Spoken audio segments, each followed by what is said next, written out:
Hola, buenos días a todos. Buenos días por acá en Ciudad de México y buenas tardes por allá en España. Bienvenidos a todos los asistentes. Hoy, a nombre de la Asociación Nacional de Psicología Jurídica, nos honra con su asistencia en este día, ya que algunos muy probablemente se encuentren en áreas de trabajo.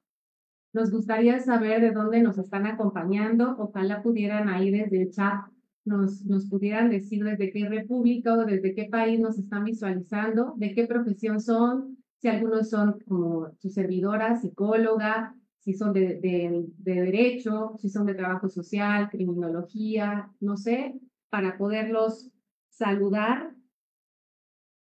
A ver, vamos a ver quiénes están por ahí.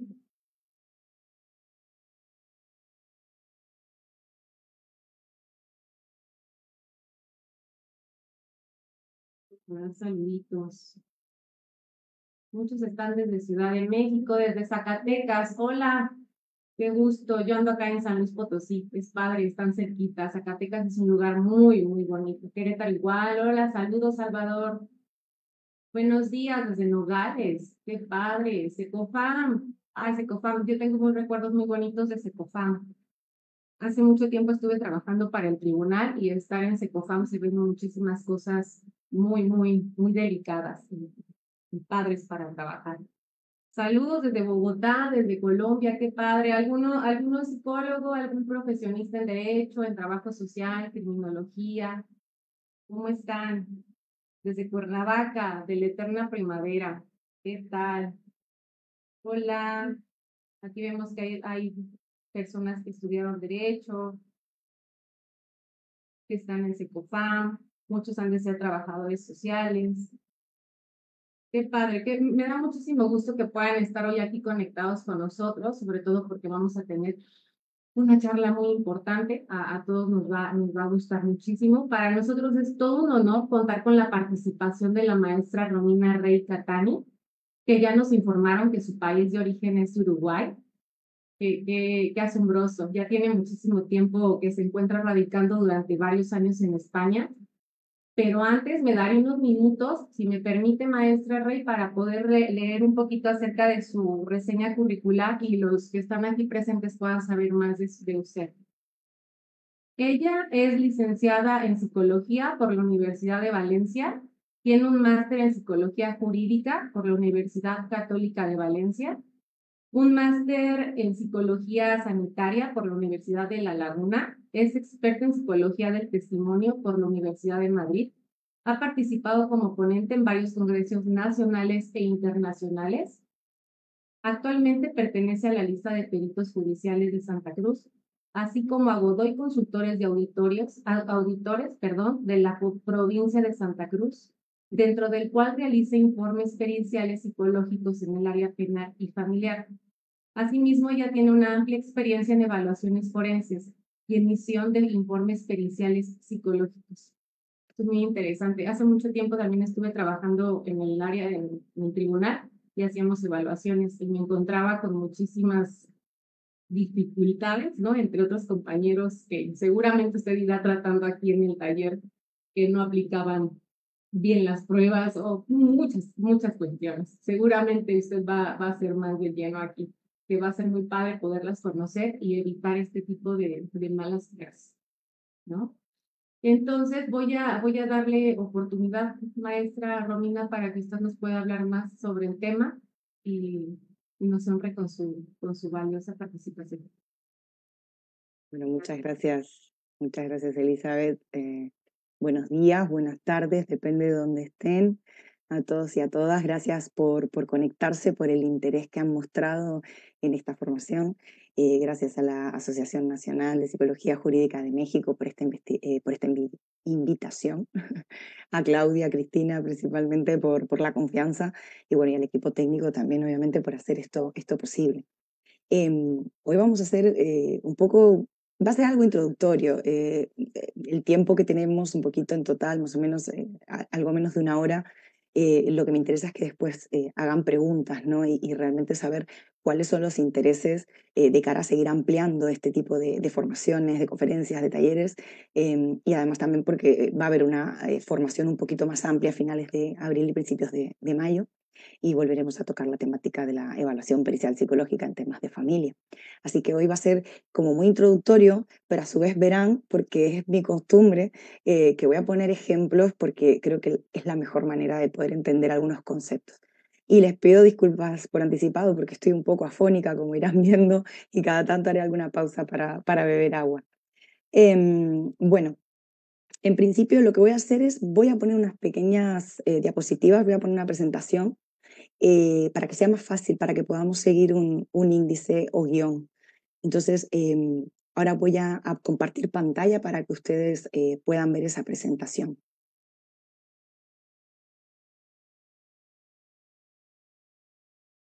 Voy a esperar un momentito a que se cargue para asegurarme que la están visualizando correctamente.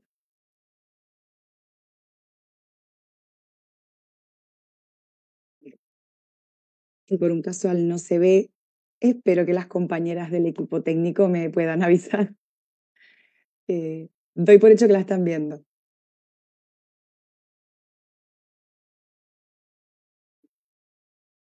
Sí, ¿verdad? Bueno, Sí, sí se ve, maestra. gracias. Igual para todos los compañeros, preguntas que tengan sobre el taller la conferencia que está dando la maestra Rey, ahí por el chat escríbanos para al final hacerle todas esas preguntas. Gracias. Efectivamente, gracias Elizabeth por el feedback. Bueno, efectivamente hemos, hablando con las compañeras, ¿no? Que llevan tanto tiempo también trabajando en esto del mundo forense, hay muchas temáticas súper interesantes y muchos ámbitos de los que podríamos hablar, pero bueno, una en particular de especial dificultad es la evaluación pericial en materia de familia, ¿no? ¿Por qué? Porque son casos que al principio pueden parecer más sencillos, ¿no? Si los comparamos a lo mejor con casos penales, de violencia, de homicidios incluso, pues parece que los de familia no entrañen tanta dificultad y ciertamente creo que es justamente lo contrario.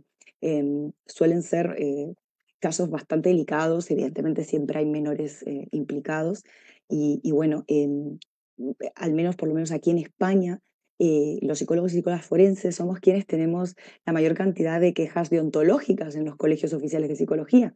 Y de esas quejas deontológicas que nos llegan a poner, pues suelen ser en su mayoría casos que vienen de evaluaciones en materia de familia. Para que entiendan, claro, un papá o una mamá que no está de acuerdo con cosas que se recogen en el informe, ¿no? Y que, bueno, que presentan quejas con todo su derecho, por supuesto, pues algunas prosperan, otras no. Entonces, ciertamente creemos que en general tenemos que tener clara cuáles son esas buenas prácticas, qué cosas debemos evitar y cuidarnos mucho, no solo en materia de familia, en todos los ámbitos en el que trabajamos los psicólogos y psicólogas forenses, ¿verdad? Pero bueno, hoy nos vamos a centrar en este. Vamos a hacer una breve introducción, la añadí, porque claro, podemos hablar de un montón de cosas. Hay muchísimo para hablar en familia, ¿verdad? Pero hoy vamos a hacer una pequeña introducción y realmente esta información se ampliará en ese taller, que, como les decía, que vamos a dar el 27 de abril y el 4 de mayo, que luego ya les contaremos un poquito mejor. Entonces hoy les presento este índice. Esa que está a la derecha era yo. Quienes estuvieron en Guatemala lo habrán visto. Era yo antes de cortarme el pelo y de teñirme las canas. Ahora ya he cambiado un poco, pero bueno, es un poco para darle un poco de dinámica a esta presentación, porque es verdad que me gusta hacerlo de manera más práctica, más dinámica, interactuar con ustedes, pero bueno, por el tipo de formato me va a tocar estar hablando un poco un rato sola y bueno, y espero que después al final hagan muchas preguntas y que bueno, de alguna manera podamos interactuar, ¿no? Entonces, bueno, en estos 5 puntos, así de manera muy breve y resumida, mi idea es un poco transmitirles no solo el conocimiento y experiencia que yo pueda tener en materia de familia, que por supuesto hay gente que sabe y que lleva mucho más tiempo que yo en esto, por supuesto, y yo no les voy a contar nada mío, ¿no? O sea, más que mi experiencia. Les voy a dar referencias siempre de personas que han investigado mucho en esta materia y de guías, de prácticas, de buenas prácticas, quiero decir. para que ustedes puedan consultar, porque lo bueno de Internet hoy en día es que nos permite acceder a todo este contenido de manera mucho más fácil que antes. Entonces, bueno, abordaremos algunas cositas que me parece que son interesantes, que son aparentemente básicas, pero que después en la práctica parece que no están tan claros, o al menos nos encontramos con muchos informes que esa línea entre la evaluación forense y la evaluación clínica parece que no termina de estar del todo clara. Entonces hoy hablaremos de esas diferencias. Y después, ya como en formato de embudo, iremos para llegar a lo que es la valoración en familia, eh, iremos pasando por varias fases, desde cuáles son las áreas de trabajo que tenemos en psicología forense, cuál es la misión del perito en materia de familia, y después hablaremos un poco de los principios fundamentales de la evaluación. Vamos a ver. Hay una cosa que parece evidente, como decía antes, pero se olvida en muchas ocasiones. Y es que los psicólogos, psicólogas forenses somos científicos, científicas, ¿verdad? Y las evaluaciones que tenemos que hacer tienen que ser de corte científico. ¿Con esto qué quiere decir? Que tenemos que trabajar con la práctica basada en la evidencia. Esto quien me conoce sabe que lo repito mucho y creo que no nos vamos a cansar de repetirlo, porque es fácil olvidarse de que no hacemos opiniones personales cuando hacemos informes periciales, sino que nos basamos en unos estudios, en una evidencia empírica que le da robustez a los resultados y conclusiones que nosotros vamos a poner por escrito en una pericial psicológica, ¿verdad? Entonces ya Urra, Javier Urra, que probablemente lo conozcan en España, es muy conocido, ya en 2002 lo decía, ¿no? Que nosotros realizamos evaluaciones de orden científico con el fin de ayudar a responder una pregunta de la Administración de Justicia. Eh, Cortito, ¿no? Y sencillo. Pero esto es así, realmente lo que nosotros tenemos que hacer, lo voy a repetir más adelante, es ayudar a los operadores jurídicos a entender algo en lo que ellos son legos, en lo que no tienen el conocimiento. Entonces nosotras les tenemos que ilustrar en esa tarea de comprender algún tipo de fenómeno. Voy a poner la pantallita, vamos a ver, ahí está. Al ser evaluaciones científicas o investigaciones científicas, las periciales, bueno, lo son a una pequeña escala, ¿no? Recogí esto de un texto de Spinoza del 2011 y del 2015. Lo que dicen es claro, o sea, si es un trabajo científico, tiene que haber una metodología y un diseño de investigación. Por lo tanto, aquí también me van a escuchar hablar mucho de contraste de hipótesis, no trabajar con una hipótesis única, siempre plantear al menos la hipótesis nula y la alternativa. Esto es algo que nos daban allá por primero de psicología y que a lo mejor, por lo menos a mí me lo dieron en primero de psicología, en análisis de datos y diseños de investigación, y que después a lo largo de nuestro trabajo es fácil que se olvide, ¿no?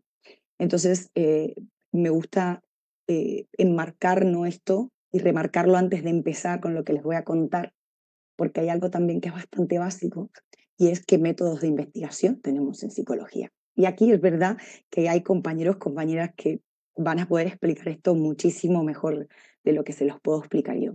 Pero bueno, esto también sacado de este texto de Spinoza, me gustaba mucho cómo explicaba, ¿no? ¿Qué es un método cuantitativo? Bueno, la palabra mismamente nos dice, ¿no? Es algo que lo que se intenta en los casos de los métodos de investigación cuantitativos es explicar y predecir ciertos fenómenos utilizando unos diseños estructurados. Lo que se hace es controlar, manipular ciertas variables. Se suelen utilizar instrumentos de corte psicométrico, se realizan análisis estadísticos, ¿verdad? Las conclusiones buscan hacer generalizaciones en la población que se esté estudiando, y los grados o márgenes de error están claramente delimitados, ¿verdad? ¿Por qué? Porque estamos utilizando justamente un diseño que es puramente cuantitativo.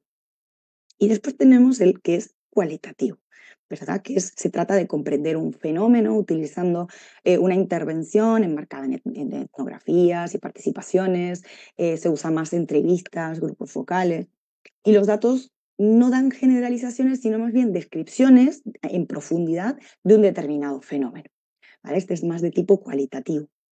Entonces, ¿dónde se enmarcan las evaluaciones periciales psicológicas?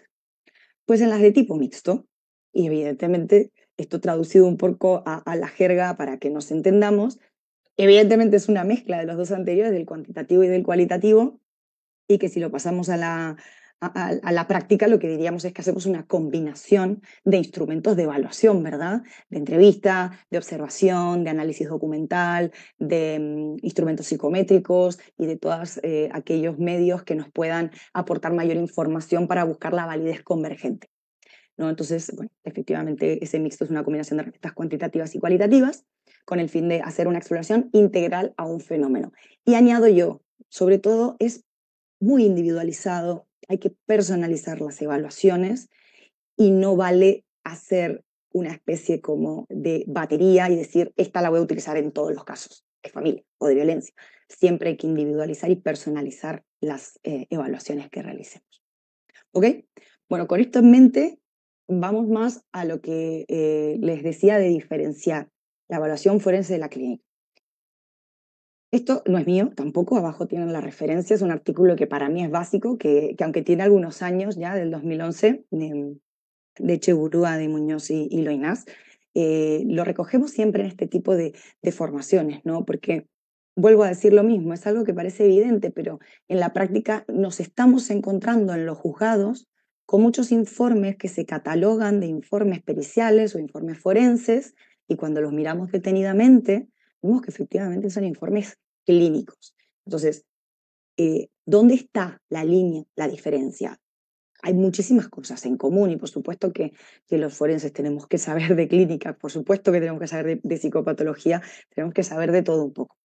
Pero lo que es la evaluación forense de la evaluación clínica se diferencia en varios puntos que aquí ellos lo resumen perfectamente y además es parte de un artículo más grande que les recomiendo encarecidamente leer.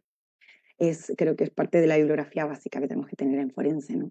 Entonces, evidentemente, cuando una persona entra por la puerta, si yo tengo una consulta clínica y esa persona viene para ser atendida porque tiene algún tipo de malestar, si esa persona me dice, creo que siempre pongo el mismo ejemplo, ¿no? Digo, si esa persona me dice que ve un elefante, que ve elefantes rosados volando, yo, si soy clínico, ok, lo trabajo como síntoma, esta persona ve elefantes volando. Será por X causa, vamos a trabajar en eso y bueno, digamos que de alguna manera se le da sinceridad, se le presupone sinceridad y colaboración. Mientras que en forense, ¿qué pensamos si una persona nos dice que ve elefantes volando? Nos planteamos hipótesis. Nos vamos a plantear hipótesis, que es posible que los vea o es posible que haya algún diagnóstico, algún tipo de psicopatología que pudiera explicar esas visiones o efectivamente si podemos estar hablando de un tema de simulación, ¿no? O sea, puede haber un intento deliberado de la persona por decir que tiene cierta patología o que no la tiene, que eso es la disimulación y que es muy complicada de detectar y que en familia, que es donde vamos a entrar, es más habitual la disimulación que la simulación. Entonces tenemos que plantearnos esa posibilidad. Entonces aquí nos dicen perfectamente estos compañeros, ¿no? De las diferencias que entre la evaluación forense y la clínica, que hay algunas que se ven más claras que otras, ¿no? Por ejemplo, bueno, pues el objetivo de la evaluación forense es ayudar a la toma de decisiones judiciales, mientras que la clínica es diagnóstico y tratamiento.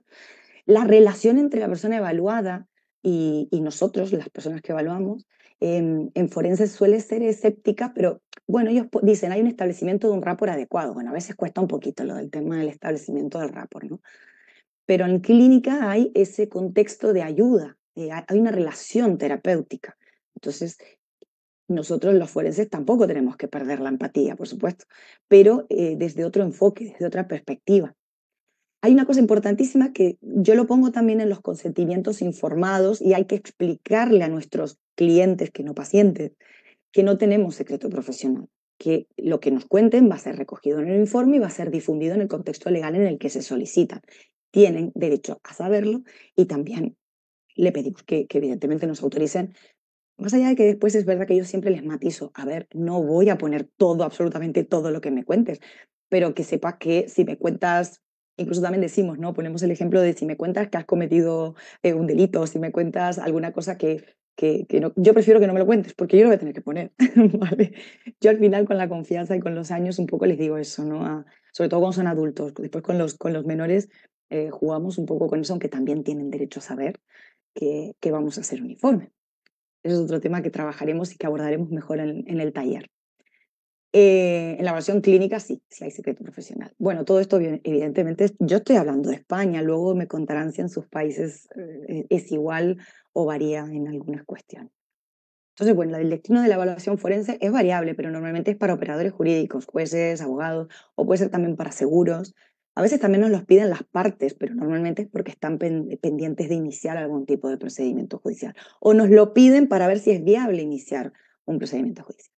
Mientras que la evaluación clínica suele ser el propio paciente, se le hace un informe, se le da al paciente y ya está. ¿Vale? Entonces, bueno, pues son diferentes los estándares y requisitos en la forense, son de tipo psicolegales. En este sentido hay un artículo también muy bueno de Manzanero y de Muñoz, de reflexiones psicolegales, no recuerdo el año ahora, pero juraría también que es del 2011. Mientras que la evaluación clínica va a tener unos estándares más médicos psicológicos, ¿vale? Más allá de que nosotros también los utilizamos. Bueno, las fuentes de información son muy parecidas a diferencia de los expedientes judiciales. Y el tema del expediente, perdón, del historial clínico en forense también siempre se recomienda solicitarlo. Si pueden tener acceso al historial clínico de las personas, sobre todo en casos de presuntas víctimas, de que se hagan valoraciones de perfiles o de daños psicológicos. ¿Vale? Entonces, lo que hablábamos antes, hay la actitud de la persona hacia la evaluación. En forense tenemos que valorar siempre esa posibilidad, ese riesgo de simulación o de disimulación o de engaño. Ahí hay que tener cuidado con la nomenclatura.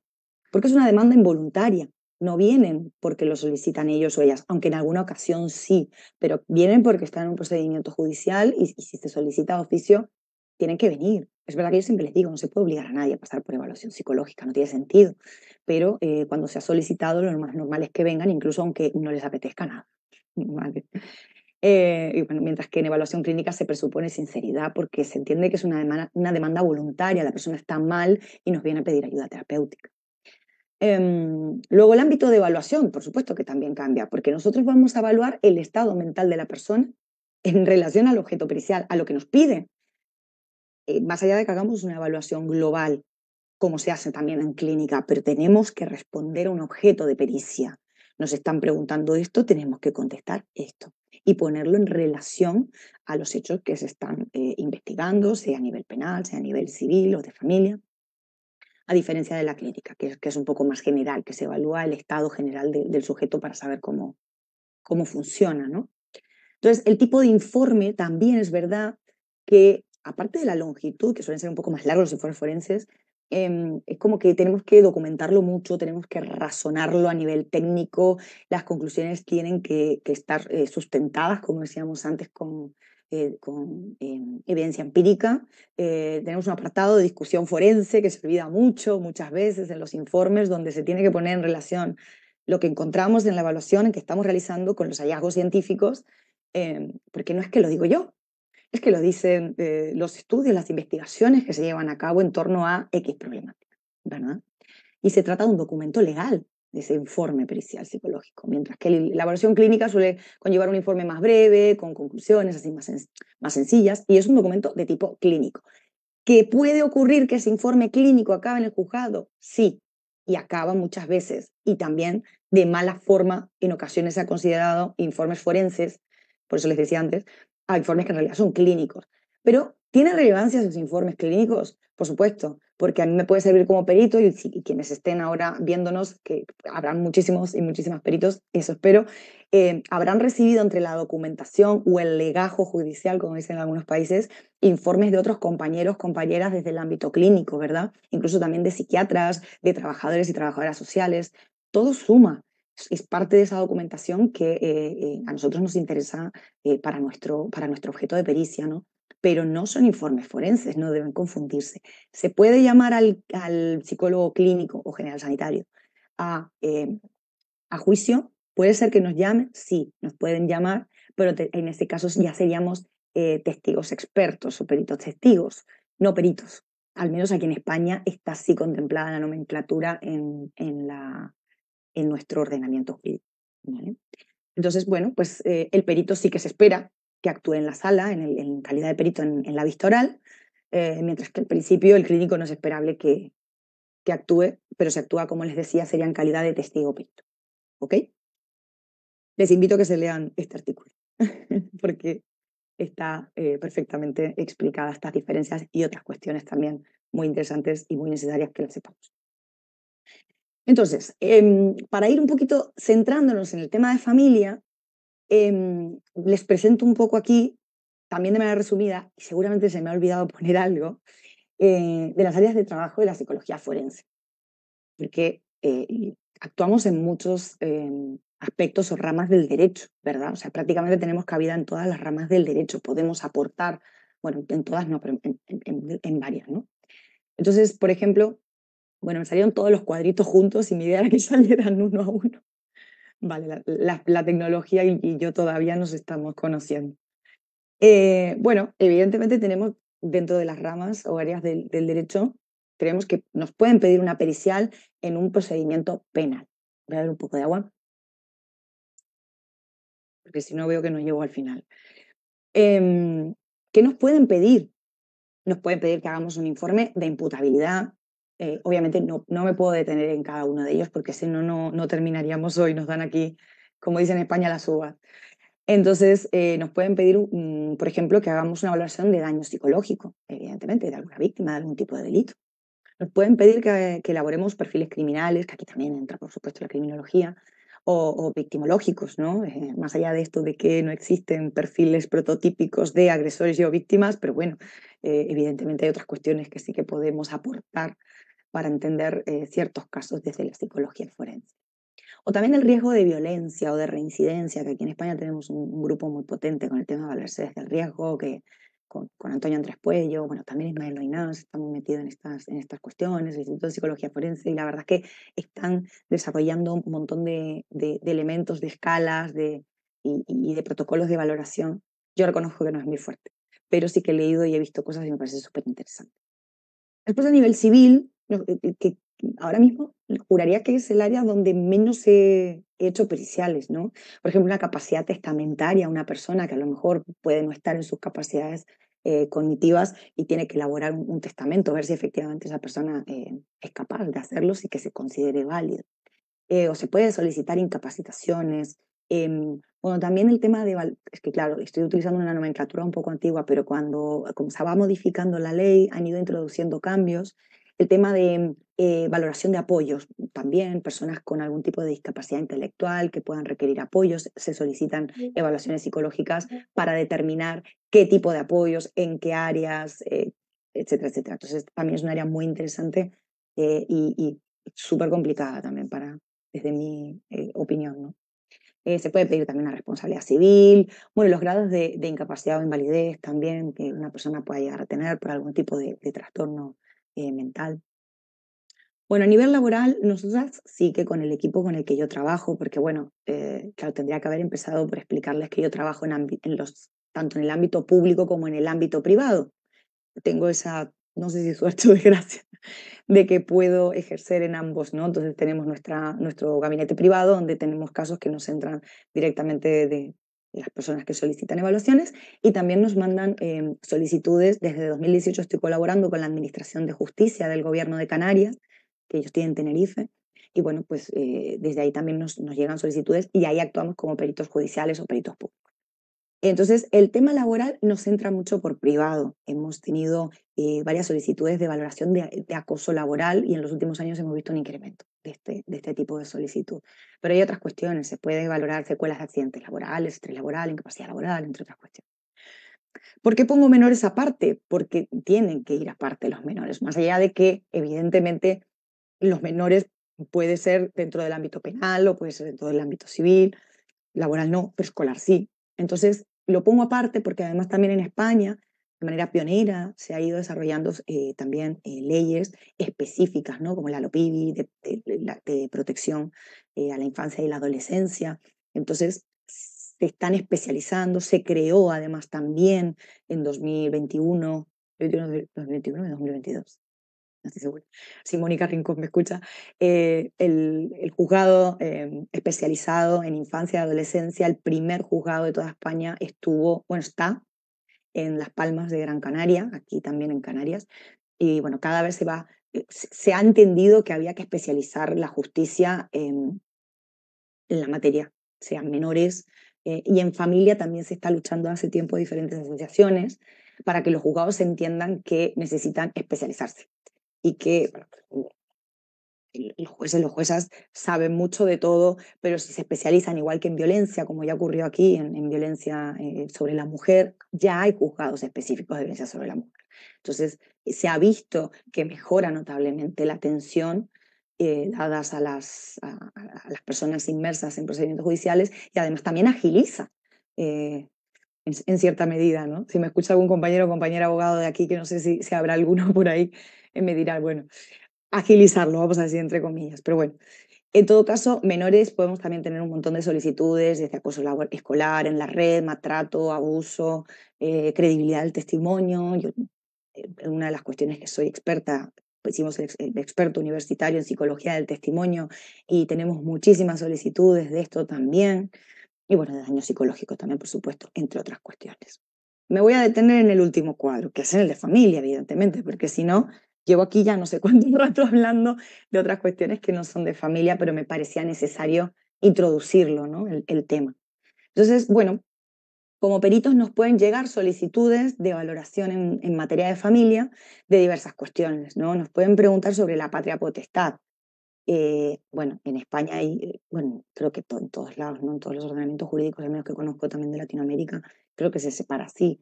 Pero bueno, lo que es la patria potestad de la guardia y custodia, ¿no? Son dos cosas diferentes, digamos, la patria potestad. Yo no lo voy a explicar bien como lo explica una persona especialista en derecho, pero bueno, son decisiones más básicas, son como más un derecho fundamental, la patria potestad, ¿no? Sobre de los progenitores, padres, madres, sobre hijos e hijas menores, ¿no? Mientras que la guardia y custodia son más decisiones del día a día, más rutinarios, más del que la persona con la que pasa más tiempo, digamos, ¿no?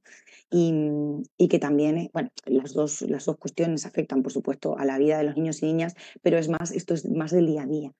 Eh, Seguramente alguien que me esté escuchando que sepa perfectamente cuál es claramente la definición. Ustedes seguramente tienen que saber cuál es la diferencia y a esta altura del partido no me pidan que me ponga técnica. Entonces, a nosotras, por lo menos aquí en España, lo que nos llega mayormente es de guarda y custodia, no de patria potestad. Suspender una patria potestad a un progenitor o progenitora, yo he visto contados con los dedos casos. Incluso he visto progenitores o progenitoras en prisión que no tenían la patria potestad suspendida, o sea, para que se hagan una idea.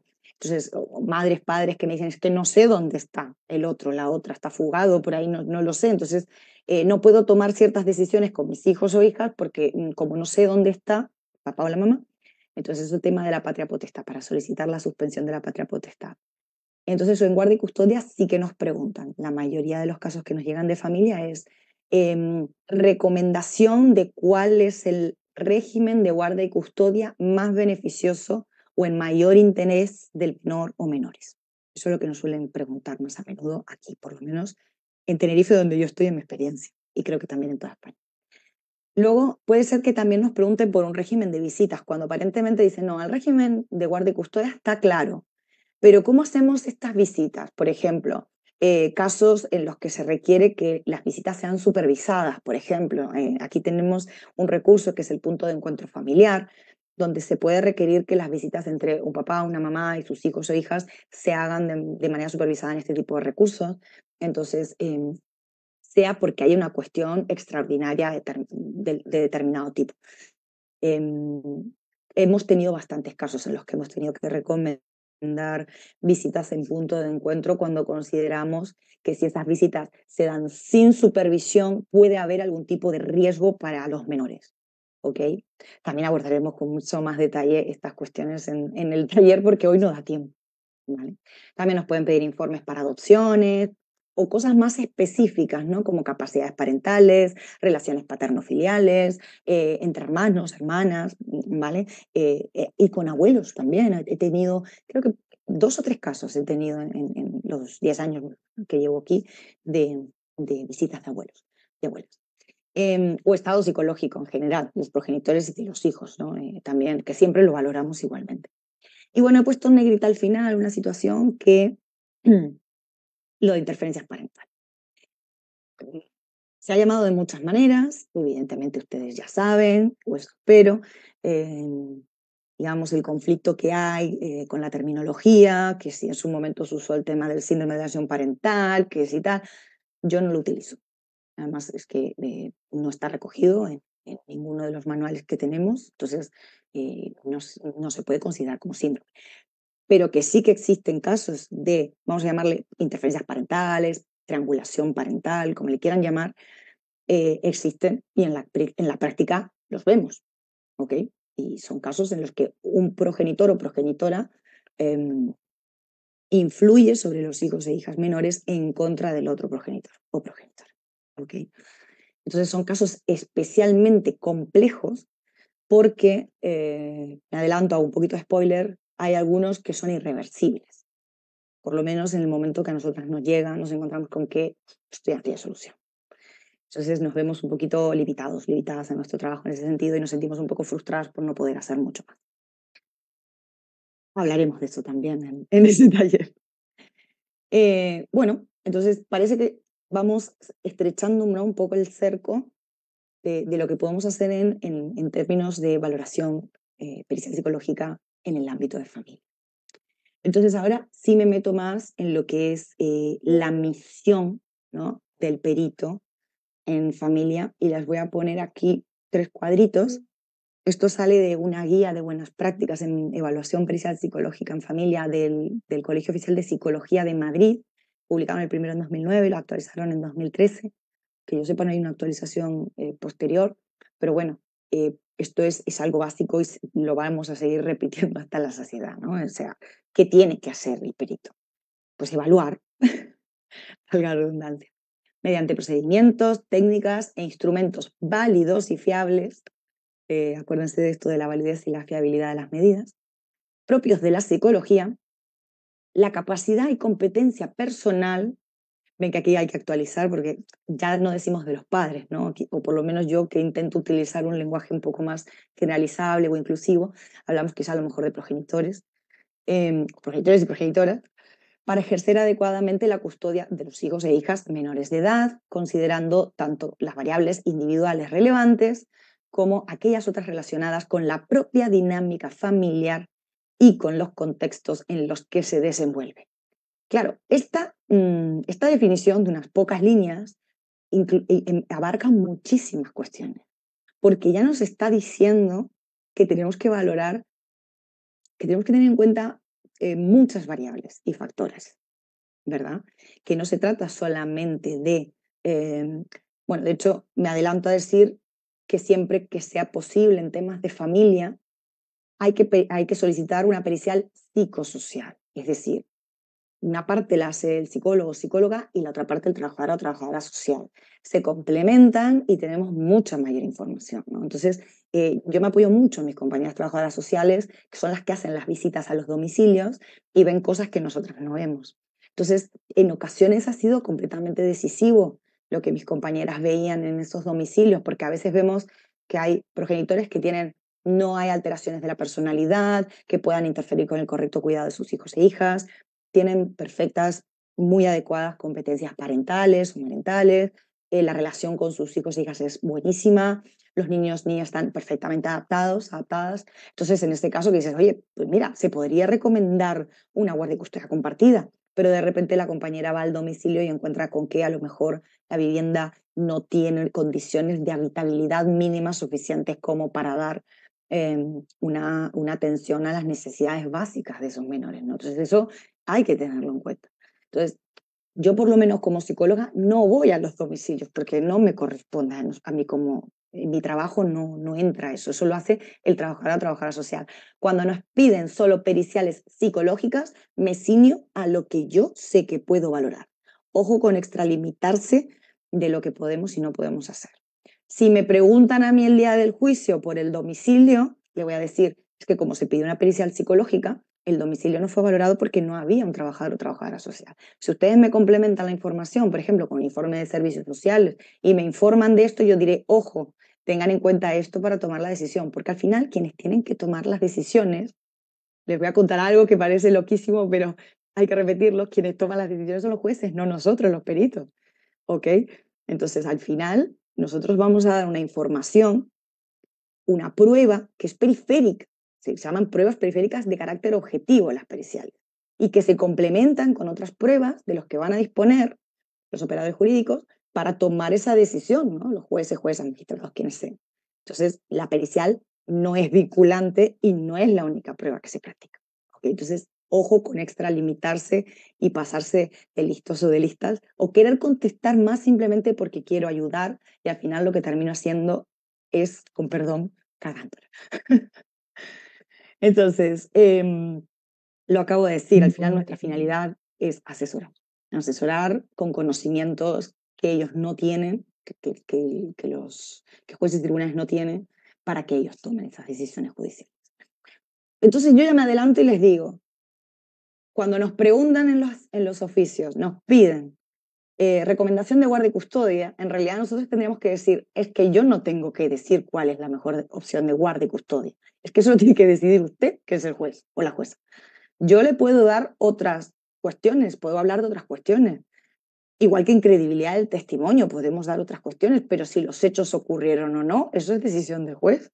La única verdad es la judicial y es competencia del tribunal decidirla, ¿no? Esto es una frase literal de Manzanero y de González y además está bien que la tengamos en mente siempre justamente para que no nos tachen de realizar malas praxis, porque sería una mala praxis en casos de extralimitar. Entonces, ¿el objeto pericial cuál sería? Digo, vale, ¿qué tengo que evaluar? Pues depende, la respuesta es depende, porque o bien viene determinado por la pregunta que nos formula un juez o jueza en un oficio. Los nombres yo sé que son diferentes, pero bueno, pues el documento en el que nos pide, se solicita informe pericial psicológico del núcleo familiar con el fin de determinar cuál es la mejor opción de guardia y custodia en mayor beneficio de los menores o algo así. O el régimen de visitas más idóneo o menos perjudicial, lo he visto también. ¿Vale? O también recomendación de cómo retomar las relaciones paterno-filiales o materno-filiales cuando ha habido una ruptura ahí de mucho tiempo. Entonces eso, tal cual viene, la tenemos que recoger en nuestros informes. Y a eso es lo que tenemos que contestar. O bien también puede pasar que lo puede hacer el juez de oficio cuando considera que tiene un caso sobre la mesa que dice, necesito una pericial psicológica, la pide. O bien lo solicitan las partes, que aquí suele pasar muy a menudo por el turno de oficio, que nos llegan casos de familia en el que una de las partes dijo, yo quiero que se haga una pericial psicológica, y como no tienen derecho a asistencia jurídica gratuita, se solicita a través del turno de oficio y nos llaman de los listados que se aportan desde los colegios oficiales de psicología. Entonces, en ese caso actuamos como peritos judiciales, porque estamos nombrados por el juzgado dentro del procedimiento judicial. Pero puede ser que sea el propio cliente, las personas peritadas o evaluadas, quienes vengan a nuestro despacho, si trabajamos en ámbito privado, a pedirnos, oye, quiero un informe pericial de mis capacidades como madre. Quiero demostrar que soy una buena madre o que soy un buen padre, porque la gente se expresa así, ¿no? Y nosotros tenemos que traducir en lenguaje técnico qué es lo que necesita esta persona. Pero también nos llaman muchos abogados, abogadas diciendo, mira, tengo este caso, tal. Entonces, hacemos juntas esa elaboración de, bueno, pues cómo puedes enfocar el caso, que te va a ir mejor un informe de este tipo que no de este. Entonces, al final, por eso tenemos que saber un poco de todo, ¿no? Y de derecho, por supuesto que tenemos que tener un conocimiento básico, por lo menos, para saber cómo funciona el sistema de justicia de cada uno de nuestros países. Bien, entonces hasta aquí cosas que creo que son básicas, pero necesarias, que no las perdamos de vista. Entonces, ¿cuáles son esos principios fundamentales de la evaluación pericial psicológica? Claro, yo les estoy hablando un poco en general, pero esto sale de la guía de buenas prácticas especialmente valorado, de la guía de buenas prácticas especialmente enfocado en valoración de familia. ¿Okay? Entonces, hay una cosa que hay que partir siempre, que es el interés superior del menor o la menor o menores. Aquí, ante la duda, siempre hay que pensar es qué es lo mejor para ese niño, para esa niña. O a veces, incluso, como decimos con nuestras compañeras, qué es lo menos perjudicial. Porque, claro, aunque decíamos antes que nuestras periciales no son vinculantes para la decisión judicial, me temo, y de hecho hay estudios al respecto que valoran la relación, que una gran cantidad de sentencias, no me pregunten ahora cifras porque no me acuerdo, pero hay un gran porcentaje de sentencias que van en línea con lo que los peritos ponemos en los informes. de hecho, y de eso sí porque tengo sentencias en mi poder, que copian y pegan parte de nuestros informes en las sentencias para justificar, ¿no?, las decisiones. Entonces hay que ser también muy cautos, muy cautas, muy respetuosos con lo que ponemos. Hay que tener muchísimo cuidado con no utilizar etiquetas devaluadoras. Además también de que nuestros informes acaban en manos de las personas evaluadas, aunque no debería suceder, aunque solicitamos que no se le dé traslado a las partes. Ya no solo por una cuestión de protección de datos y de vulnerar una ley de intimidad, porque en el informe no solo se va a recoger lo que me dice el papá, también lo que me dice la mamá, lo que me dicen los niños, niñas, los abuelos, parejas actuales. Entonces, esa información, yo siempre digo, si no la tienen las otras partes, mejor, porque va a generar más conflicto al final. Cuando no se nos rebotan a nosotros, a los peritos, no, porque usted pone en la página tal, yo no estoy de acuerdo con eso. Entonces, eh, ustedes tienen que tener en cuenta que todo lo que pongan por escrito queda para siempre ahí. Entonces, por más que después en el juicio, en la ratificación, lo podamos aclarar, lo podamos explicar un poco mejor, lo que se va a quedar ahí va a ser lo que esté escrito en el papel. Entonces, el interés superior de los menores, además, es claro, ¿no? La ley es clara en ese sentido y se va a procurar que la decisión que se tome sea pensando en qué es lo mejor para ellos y para ellas, ¿ok? O lo menos perjudicial, como decía antes. Eso no hay que perderlo de vista cuando valoramos en familia. Luego, en segundo lugar, y esto es, yo no sé decirles cuántos casos he visto de informes que se hacían llamar informes de guardia y custodia cuando solo valoraban a una de las partes, a un papá, a una mamá, o a un papá, a una mamá y a uno de a los niños, pero no al otro progenitor. Esto es un error garrafal. No lo hagan nunca. Eso es denunciable, además. Para poder hacer un peritaje de guardia y custodia, sí o sí, tiene que incluir a todo el grupo familiar en conjunto y en su totalidad. ¿Quién es el grupo familiar? Bueno, depende, porque depende, a ver, mínimamente siempre es progenitor, progenitora, hijos, hijas menores. Pero si hay parejas que ya están conviviendo y que forman parte de ese núcleo familiar, porque se encargan también del cuidado de los hijos de las hijas, porque son un apoyo fundamental para ese progenitor o progenitora. Entonces, claro que le vamos a incluir en la oración. Abuelos, abuelas, evidentemente, que se encargan también, o personas que convivan en el domicilio familiar. Ahí también yo tiro mucho de la trabajadora social que hace las periciales conmigo y que es la que se encarga de entrevistarse con esos familiares cuando va a las visitas domiciliarias y la cantidad de información riquísima que nos dan y también nos han ayudado en ocasiones a tomar decisiones, ¿no? Han sido como cuando tenemos dudas y decimos, no, es que bueno, por lo menos dentro de lo menos perjudicial parece ser que el progenitor es el que tiene una situación personal más estable para brindarle al menor un cuidado, pero es que les estoy contando un caso real que tuvimos hace poco, ¿no? Pero el señor tenía una sentencia de condena por violencia sobre la mujer y de hecho tenía características de ser una persona que además es violento. Pero era, en comparación con la madre, tenía una situación personal, laboral, familiar y de vivienda muchísimo más estable que la madre. Entonces, no había manera que decíamos, bueno, pues, recomendar que la custodia es una custodia exclusiva paterna. Y digamos que la tranquilidad nos la dio un poco más el que había una abuela, ¿no? La figura de la abuela paterna, que se encargaba muchísimo del cuidado del niño, que vino a traérmelo a mí a la evaluación y también mi compañera se pudo entrevistar con ella. Entonces, por eso les digo que tengan en cuenta que el grupo familiar, mínimamente progenitores y menores, pero también, si hay otras personas, valoren también. Pero no hay que perder de vista una cosa. Quien solicita la guardia y custodia es el progenitor o la progenitora, no los abuelos. Entonces, claro, son extras, son complementarias. La información que me den esas otras personas son complementarias y ayudan, pero quien me está pidiendo la guardia y custodia, porque claro, dices, bueno, cuentan con una abuela o cuentan con una pareja. Sí, pero a lo mejor esa pareja de mañana se rompe, esa persona desaparece. El que sigue quedando es el progenitor o progenitora. Entonces, no hay que perder de vista eso. ¿Ok? Si nosotros no podemos evaluar a todo el grupo familiar, porque nos viene una pericial de privado, una solicitud de privado, un papá, una mamá que me pide un informe de guardia y custodia, decimos, mire, no, bueno, podemos intentar hacer un informe de guardia y custodia de privado, podemos intentarlo. Oiga, pues vamos a invitar a la otra parte, para que venga, para que participe, y entonces, si me da el consentimiento para que yo pueda valorar a los menores, hacemos un informe de guardia y custodia porque puedo acceder a todas las partes.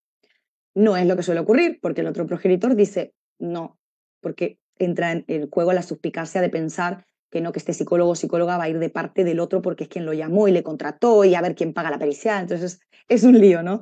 Pero bueno, lo que le tenemos que explicar es lo que podemos hacer y lo que no podemos hacer, ¿no? En trabajar además también las expectativas. Y decir, bueno, si al final no puedo tener acceso a sus hijos e hijas y solo le puedo valorar a usted, yo le puedo ofrecer un informe de competencias parentales o de competencias marentales. Yo puedo decir que usted no hay ningún impedimento a nivel psicológico para que usted pueda ejercer adecuadamente la guardia y custodia de sus hijos, bueno, o criar adecuadamente a sus hijos. Entonces hablamos de estilos educativos, hablamos de características de personalidad, hablamos de habilidades y capacidades, pero no hablamos de guardia y custodia, no hacemos ningún tipo de recomendación. Eso es uno de los fallos más grandes que hemos visto aquí en periciales, y creo que son de los que tienen quejas deontológicas también. Hacer generalizaciones de una persona que no hemos evaluado. O sea, es gravísimo, ¿no? Entonces, importante que sepan asesorar a sus clientes y que sepan trabajar las expectativas. Porque un informe de capacidades parentales y encima de privado, cuando llegue al juzgado, el juez va a decir, bueno, vale, yo aquí tengo que este señor o esta señora puede ser un papá o una mamá excelente, pero ¿y el resto de la familia dónde está? Yo necesito que se valore a toda la familia. Entonces acaban pidiendo una pericial judicial, a un perito judicial, y esa persona acaba pasando nuevamente por evaluación psicológica y tú dices, ¿le sirvió de algo el informe pericial? Sí, el de parte probablemente pueda servir, pero no efectivamente para el objetivo que esa persona tenía. Por eso ustedes tienen que tener claro lo que pueden y no pueden hacer para informarle a sus clientes en el caso de que trabajen en el ámbito privado. ¿Okay? Voy a mirar el tiempo, pues ya estamos ahí sobre hora. Con esto tengo un par de cositas más para contarles y después damos paso a las preguntas. Cuando me viene una persona a ser evaluada, aunque yo ya tenga la autorización judicial que me solicita la pericial psicológica, tanto si viene en este caso vendría de oficio, pero si me viene de privado también, por supuesto, siempre, siempre se me sienta la persona delante y me tengo que presentar, le tengo que contar quién soy, le vamos a contar qué nos han pedido, quién nos lo ha pedido y qué es lo que vamos a hacer. Tienen que saber. Para eso está lo que se llama el consentimiento informado, que siempre ha de estar por escrito, porque además en esos consentimientos conseguimos también que, por ejemplo, en mi caso, yo les pido que me autoricen a utilizar los datos con fines de investigación o docencia. Siempre les digo que se les asegura el anonimato, por supuesto. Entonces ellos me dicen si sí o si no, eso no es obligatorio, por supuesto. Les explico, ¿no? Entonces ellos ahí y además les cuento también, mira, vamos a hacer una parte de entrevista, vamos a hacer una parte de test, les cuento un poquito, ¿no? En general de qué va la evaluación y eso hace también que aparte de generar un rapport con la otra persona, bajas un poquito el estrés con el que viene. O sea, son personas que vienen a ser valorados con lupa y que además se juegan mucho y vienen muy tensos y tensas a evaluación. Entonces, bueno, pues tú tranquilo, yo te voy a explicar todo. ¿Tienes alguna duda? Pregúntame. Mm, también muchas veces ya vienen asesorados por sus abogados o abogadas, pero a veces vienen con algunas confusiones y hay que aclarárselas. ¿Okay? También les pido que me autoricen, que por ejemplo, cuando tengo alumnos, algunas en prácticas, que esta mañana tuve una compañera que creo que está por ahí, pues que me autoricen la presencia de un alumno o alumna en prácticas. Entonces aprovecho y en el consentimiento informado también lo pone y pueden decirme si sí o si no. Claro, yo se los pregunto antes de que vengan a la sesión, ¿no? Oye, mira, ¿te importa si hay una alumna en prácticas? Para que no se lleve ninguna sorpresa, porque si me dicen que en último momento, ¿qué hacen? Le tengo que decir a ese compañero o compañera que se tiene que ir. Y también ahí les pido autorización para grabarles. Tema de grabar en audio. Evidentemente, si grabáramos en audio todas las evaluaciones que tenemos, tendríamos ahí una cantidad de horas brutales. Pero yo grabo muchas veces, sobre todo en penal, en víctimas y por supuesto en credibilidad del testimonio, que siempre tenemos que grabar en audio y vídeo. Pero a veces sí que los grabo en audio, porque así yo, por lo menos yo, no soy capaz, perdón, de estar escribiendo al mismo tiempo. O sea, sí que puedo tomar notas mientras me están hablando, ¿no? Ya tengo esa práctica por suerte. Pero hay personas que hablan muy rápido, que de repente tienen a lo mejor una fuga de ideas, hay una verborrea, ¿no? Entonces, al final, digo, bueno, si lo tengo grabado, sé que cuando me siente tranquilamente a hacer el informe, puedo tirar de la grabación y en mis anotaciones lo que voy apuntando son cosas relevantes que no me quiero olvidar o cosas que le quiero preguntar en el momento a la persona. ¿ok? Entonces, esto es muy importante y esto ayuda muchísimo, no solo en su práctica profesional para que hoy o mañana no les denuncien a nivel institutológico ni civil, sino también para que ustedes tengan la evaluación empieza generando este rapport y esta explicación. Ellos ven que ustedes no le están queriendo ocultar nada, que hay transparencia. Oye, mira, todo lo que me cuentes yo lo voy a recoger en un informe. Para que sepas, yo no tengo secreto profesional, esto va a ir al juzgado, yo tengo que guardar tu informe al menos 5 años, eso aquí en España, no te preocupes que va a estar bajo llave, todas esas cuestiones, ¿no? Si no hay motivo de tacha o de recusación del perito, o sea, si tú no conoces, si conoces, bueno, sería de tacha en este caso, si conoces algún motivo por el que yo no puedo hacer esta pericial, ¿no? Imagínate que me pasa a veces que llegas a la sesión y dices, pero si este es mi vecino de la esquina, pero como no sabíamos cómo se llamaba, cuando leímos la documentación no nos dimos cuenta. Entonces dices, bueno, ¿puedo hacer la pericial o no? Dependiendo. Si mi objetividad e imparcialidad se va a ver alterada, no debería hacer esa pericial y tendría que devolverla para que se le asignara otro perito, ¿no? Entonces yo siempre les pregunto a ellos, oye, ¿tú conoces algún motivo por el que yo no puedo hacer esta pericial, ¿no? Como el habla ahora, calla para siempre, o podemos seguir adelante. ¿Ok? Todo eso en el consentimiento informado. Aquí los colegios oficiales de psicología tienen modelos de consentimiento. Espero y deseo que en sus respectivos países también. Pero bueno, si no, en el taller les voy a compartir el modelo que yo utilizo. Vale.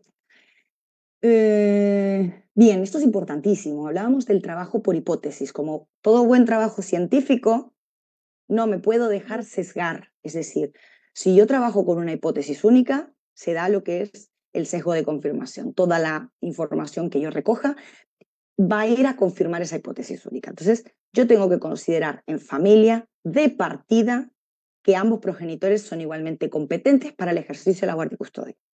Es muy fácil que leyendo la documentación judicial entre ese sesgo, porque empiezo a leer cosas. Ahora está muy de moda desde hace unos años que aporten conversaciones de WhatsApp, que aporten correos electrónicos, que son conversaciones que en principio iban a ser privadas y acabamos teniendo acceso tanto los operadores jurídicos como los peritos. Entonces, claro, tú empiezas a ver cosas y dices, uff, y claro, a mí me sigue pasando después de los años, pero igualmente yo tengo que partir de la base de que los dos aparentemente están igualmente capacitados, ¿no? Esto si es un informe de guardia y custodia. Y a partir de ahí yo hago la evaluación de la misma forma.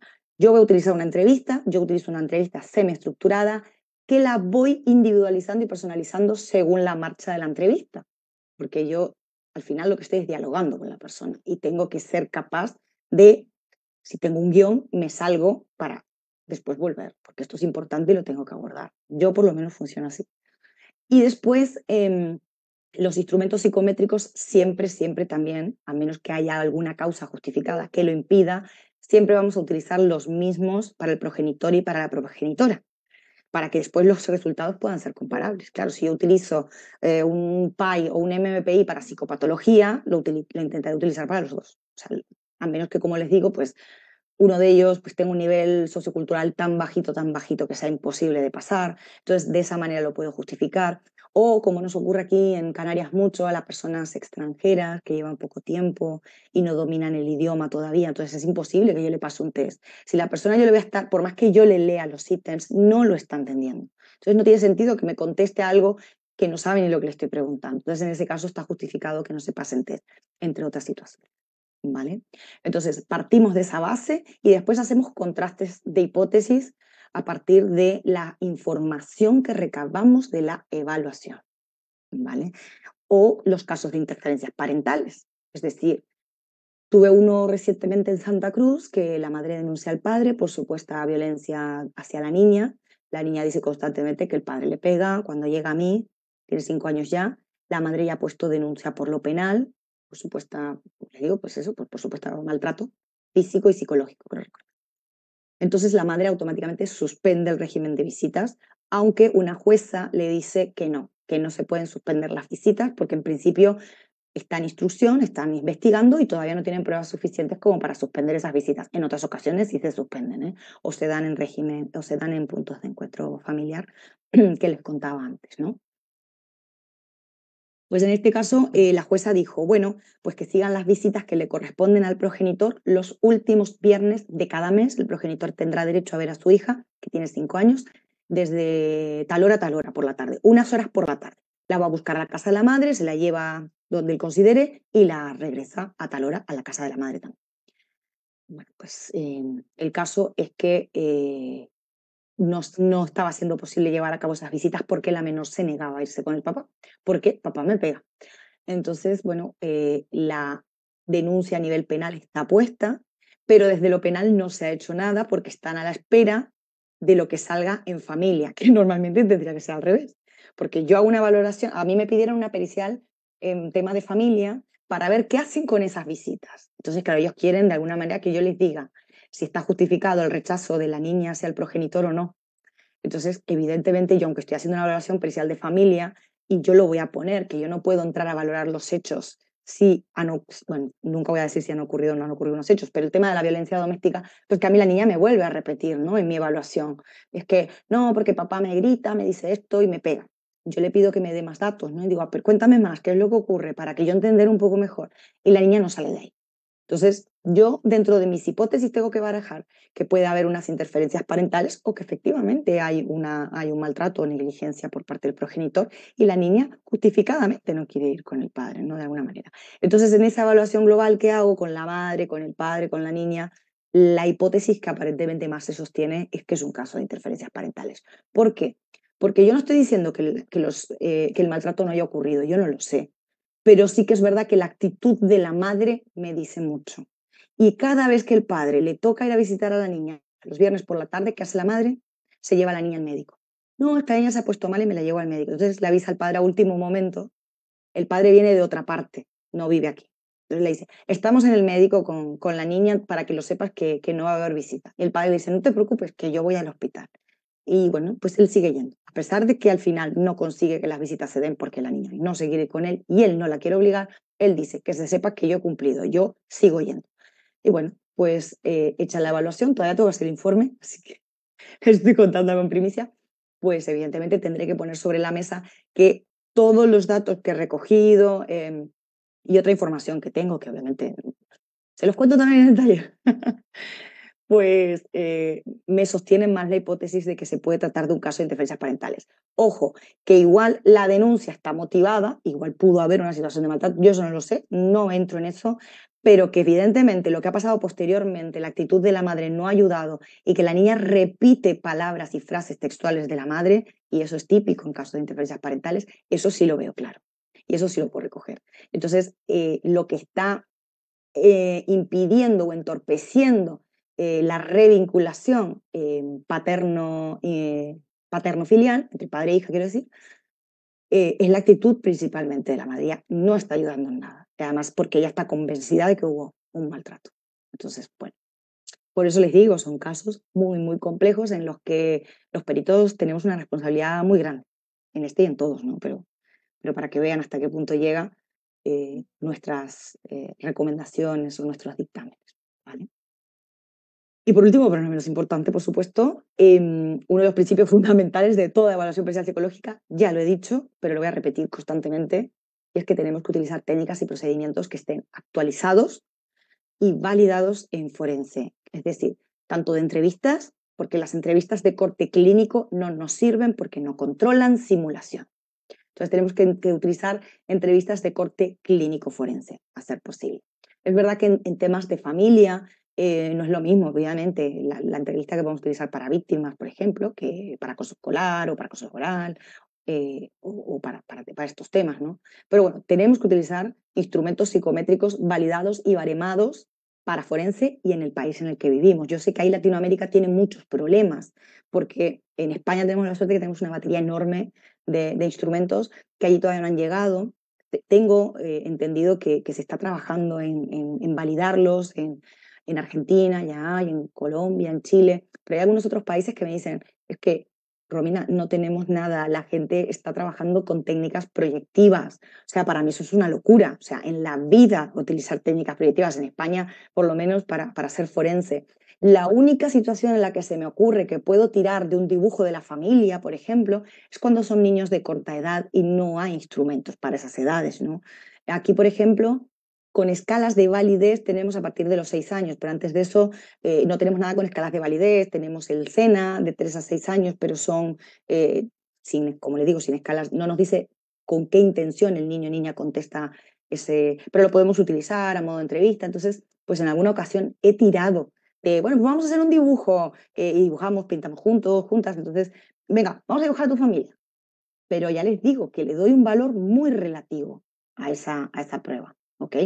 Entonces, ojo con esto porque también así de informes que no utilizan técnicas y no olvidemos que estamos en un tipo de modelo de investigación mixto, como decíamos, y siempre que nos sea posible hay que combinar técnicas de evaluación cualitativa y cuantitativa.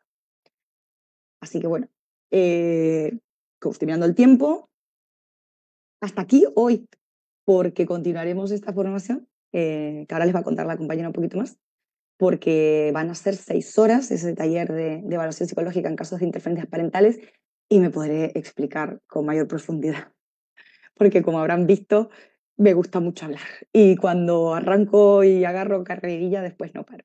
Así que bueno, les agradezco su atención enormemente, espero que haya sido interesante. Les dejo mis datos, mi correo electrónico por si me quieren hacer alguna consulta. Yo siempre estoy, a veces tardo un poquito más, un poquito menos en contestar, pero me tienen a su disposición. ¿Ok? Entonces, si les parece, yo ahora voy a dejar de compartir pantalla, voy a dejar de compartir la presentación para que las compañeras me digan, a ver, para que me digan si hay alguna pregunta, todo lo que me quieran comentar, me quedo a su disposición. Excelente. Maestra Rey, es un tema de verdad muy, muy interesante. Creo que difícilmente se puede abarcar en tan poquito tiempo, ¿no? Claro, sin duda. Todos nos quedamos con muchísimas preguntas, pero eso está súper padre porque nos va a dar más interés para que muchos se puedan inscribir en el taller que va a dar la maestra Rey, que más adelante les voy a explicar. Creo que sí, como ustedes, sí es una responsabilidad muy grande la que tenemos nosotros como profesionistas en hacer periciales psicológicas, ¿no? Me tocaba igual a mí muchas veces que los jueces se agarraban de lo que uno daba como conclusión para ellos, como se dice vulgarmente, lavarse las manos y decir, no lo dije yo, lo dijo la psicóloga, y por ella es que determino tal o tal situación. Creo que es importante que nosotros como profesionales nos sigamos nutriendo, estudiando, estar en constante actualización para que precisamente evitemos este tipo de subjetividades y errores metodológicos, ¿no? A la hora de desarrollar nuestro trabajo, perdón, en el ámbito forense. Sin duda, constante reciclaje formativo. Exacto. Aquí hay algunas preguntas, muchos están muy agradecidos, le agradecen por el tema, que está muy padre, la felicitan. Y Gracias. entre las preguntas que hay, ahorita les digo, déjenme, me regreso aquí un poco al chat. Dice, yo agradezco infinitamente que se explique esta diferencia, ya que conozco a jueces y abogados que no comparten la información que nos comparte ahorita usted. Hay otra persona que dice, ¿qué cuestionamiento sugiere al perito en caso de convivencia para valorar el cese de la misma por cierta persona? No sé si entendí la pregunta. Creo que supongo que se refiere a qué preguntas debería de hacer. ¿Qué preguntas debería de hacer quién? Uno como perito cuando esté evaluando el tema de convivencias. O sea, recomendar que las convivencias. Recomendación, por ejemplo, de con quién debe convivir el menor, ¿se refiere? Es que la terminología que utilizamos cambia mucho y yo me doy cuenta que hablamos el mismo idioma, pero muchas veces hay terminología que no comprendo. Entonces, mientras contesto, a lo mejor la persona quiere aclarar. Claro, esto es lo que tiene que la pregunta sea, claro, al no tener a la persona se complica un poco, pero claro, o sea, en realidad es eso, la guardia y custodia es con quién va a vivir ese menor o esa menor normalmente y con quién va a tener un régimen de visita, o sea, si recomendamos una guardia y custodia exclusiva, materna o paterna, y un régimen de visitas para el otro, o la podemos recomendar de tipo compartida porque vemos que efectivamente se dan todas las condiciones.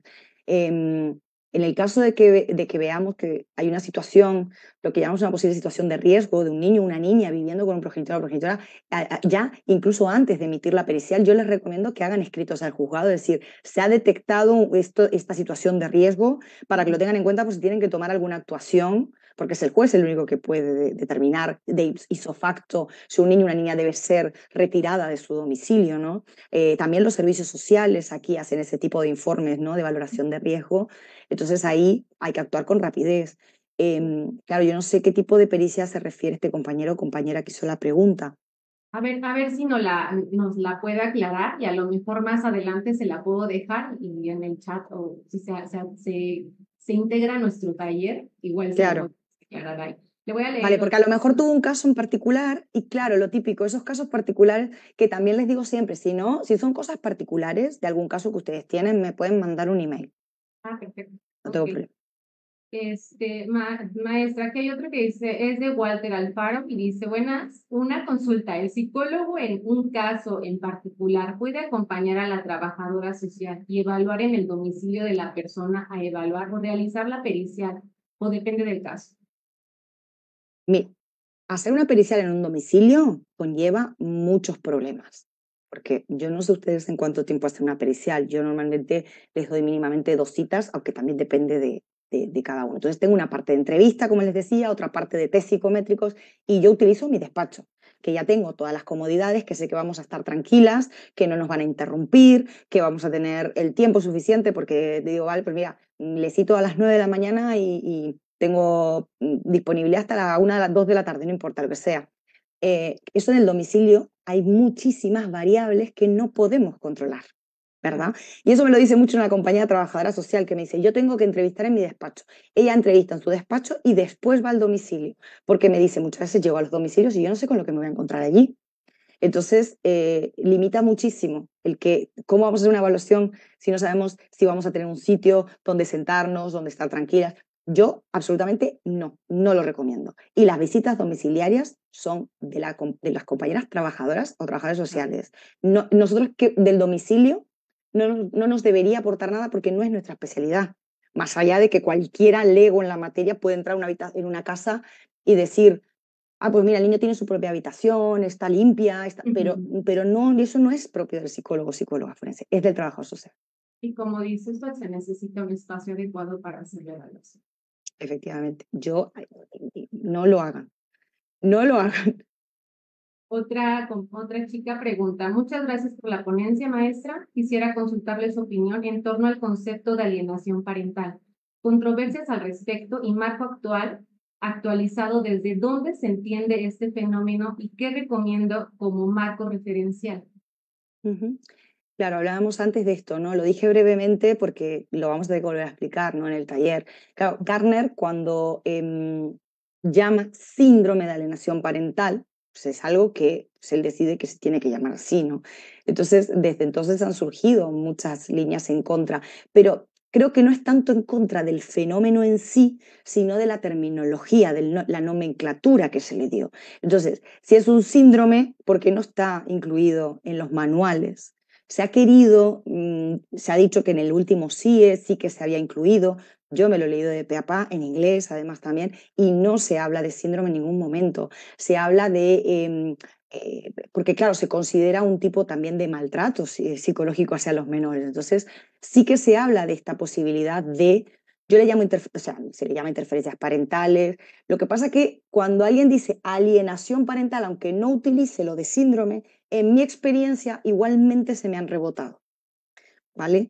Entonces, no les gusta, porque aparte la palabra alienación también, pero que es verdad, yo entiendo la base del concepto alienación, porque es como una subordinación tan absoluta a uno de los progenitores en contra del otro, hasta llegar a un rechazo, como el caso que les voy a contar en el taller de ojalá mi madre estuviera muerta, pues ahí ya sí que es que esto va, pues es de manual.